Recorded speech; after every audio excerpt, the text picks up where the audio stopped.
Hello and welcome to the video tutorial of how to build the Printess, a low-cost, open-source 3D printer.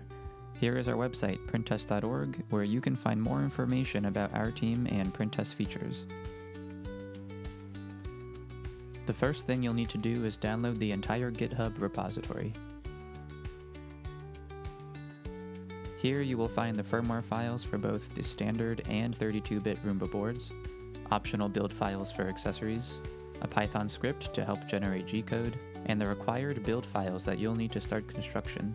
We've included step files in case you need to make modifications, STL files for printing, and PDF or vector files for laser cutting. Here is the updated instruction manual, which you need to use alongside this video to construct a printer. You can also find in here the full bill of materials that you'll need to order beforehand, as well as details about the 3D printed components, their quantities, and the suggested printing orientation for your slicer software. After ordering all the components, you'll need to 3D print the required parts. Shown here is a Bamboo X1E printer, which can print all the parts across 2 builds, lasting about 6 hours each. You'll also need to laser cut the bottom and back boards of the printer, which will take about 15 minutes. Moving on to assembly, you'll need to remove the supports from the 3D printed parts using tools like screwdrivers, pliers, hammers, and screws. Depending on the 3D printer you use to print these parts, you may be able to make your life easier by selectively removing supports from difficult areas like long through holes and other cavities. Next, you'll need to heat set the threaded inserts using a soldering iron set to about 600 degrees Fahrenheit. You can press them in until they are flush with the part.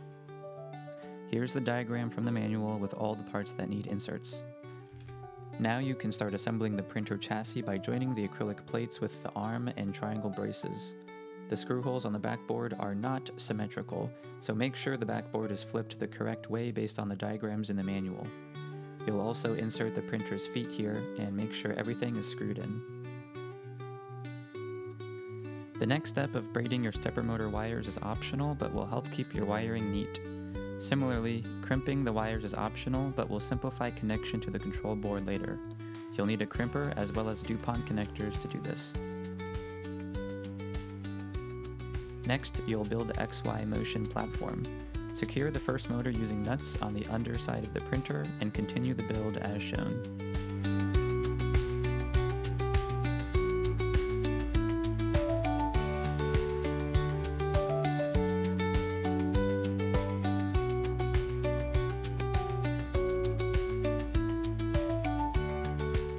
Mount the Z-axis motor similarly to the backboard using nuts on the backside. The long M3 screws are used to mount the extruder axes to these motors. Mount both your extruder axes here. Finally, you can attach the syringe barrel and plunger adapters.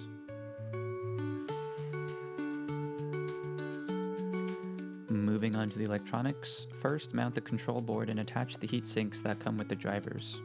Please make sure that the heatsink does not touch any of the pins on the sides to avoid short-circuiting. Insert the drivers into the board in the correct orientation with the Enable or EN pin in the top left corner. Refer to the instruction manual if you are unsure. Attach a power adapter to the leftmost power terminal on the board, which then can be plugged directly into a 24-volt power supply. While the board is powered, adjust the trim pots on each of the drivers using a voltmeter by placing the red lead on the pot and the black lead on any ground pin on the board. You should aim for about 500 millivolts for the TMC2208 drivers.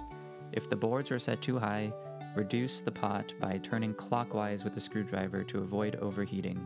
If you don't have a voltmeter, then you can turn down the pots to the minimum amount needed to energize the motors, which you'll have to do with some trial and error later after the motors are connected. Connect the motor pins in the order and orientation specified in the manual.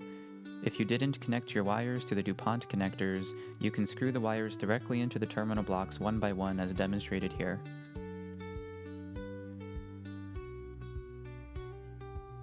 Connect the board to your laptop via USB cable. If you got a Roomba 32-bit board, you'll now need to set it just this once into its upload mode so that it can receive the Marlin firmware. Otherwise, with the normal Roomba or Roomba Plus board, you don't need to do anything here. Next, you will use VS Code to upload the firmware. Open VS Code and download the Auto Build Marlin extension.